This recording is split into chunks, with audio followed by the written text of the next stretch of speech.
Salut, je vais vous faire une petite vidéo pour vous expliquer un petit peu pour tous les mecs qui font du chat OnlyFans, qui ont des agences et qui veulent déléguer, externaliser, notamment sur tous les pays d'Afrique parce que c'est francophone.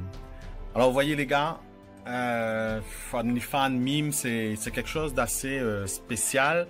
Bon, on est toujours dans le monde du X, hein, du business adulte, adult content. Le problème, c'est que, bon, alors vous avez des comptes, donc vous avez votre négo avec votre modèle, etc. Il y a toute la partie acquisition, toute la partie aller chercher l'audience, créer des comptes sur Fruits, Badoo, tous les sites de rencontres, des profils réseaux sociaux, Instagram, etc. Et puis au bout d'un moment, vous commencez à faire le chatting vous-même, puisque vous avez le conditionnement culturel français et ça fonctionne plutôt pas mal. Le chatting, pour ceux qui ne le savent pas, alors ça consiste clairement à se faire passer pour une femme et à échanger avec le gars qui est derrière OnlyFans ou Mime. C'est-à-dire que le gars qui est derrière, lui, il ne sait pas du tout quel est l'interlocuteur qui se cache derrière. Alors ça, c'est sujet à débat, polémique, c'est pas l'objet de la vidéo. Du coup, nous, on est sollicités. On est basé à Madagascar, Antananarivo. Moi, je suis français, né en France. J'ai fait mes études à Rennes. Et je me suis installé ici depuis un peu plus de 2 ans parce que je supervise une vingtaine de personnes directement sous ma supervision. Je fais partie d'un groupe de 100 personnes, plus de 100 personnes. Et ce qui se passe, c'est que c'est pas si évident que ça d'avoir des très bons chatteurs. Chatter avec des Français, ça exige de la finesse, de la délicatesse, de la séduction, séduire, de la psychologie, de la persuasion, et c'est pas donné à un francophone. Donc le francophone, lui, sa langue maternelle n'est pas le français. Ici, en l'occurrence, c'est le malgache. Dans d'autres pays, les gens, ils auront une langue locale. Chez eux, ils parlent pas français exactement. Je ne connais pas tous les pays, Togo, Zaïre, Togo, Cameroun, Sénégal, etc. Je suis pas persuadé que chez eux, ils parlent tous les jours français.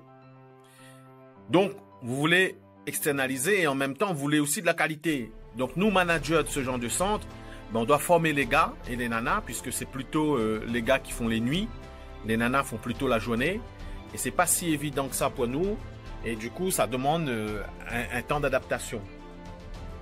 Donc moi, ce que je vous recommande, c'est d'être patient, de former aussi, de prévoir des sessions de formation pour les chatteurs et surtout d'être patient. Parce que quand vous payez 5,50 € ou 6 € de l'heure pour faire du chatting, vous êtes sacrément gagnant en fonction des profils, en fonction de l'audience.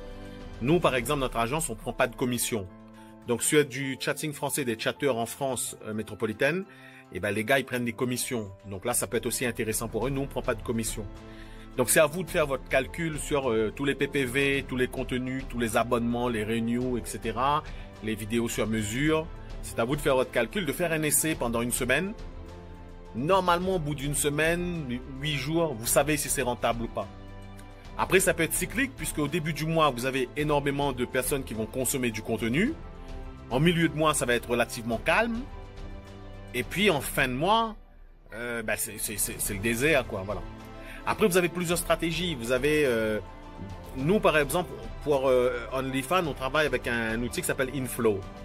Donc, c'est une sorte de CRM où on n'aura pas la main directement sur le compte. Et ça va nous permettre d'interagir avec les interlocuteurs sans toucher directement votre code, les interfaces, les RIB, etc. Et surtout, on a beaucoup de data, beaucoup de chiffres et c'est super, super intéressant. Là, en ce moment, il n'y a pas vraiment de CRM pour Mime, par exemple. Donc, c'est encore plus compliqué. Et Mime, à chaque fois, il faut qu'on réactualise la page, etc. C'est le bordel total. Bon, il faut faire du Google Sheet, il faut faire des tableaux pour retrouver les meilleurs payeurs. Il faut aller dans outils. C'est pas simple, c'est pas ergonomique, c'est pas intuitif, etc. On essaie de faire des choses. À mon sens, on travaille moins bien, nous, sur Mime que sur OnlyFans.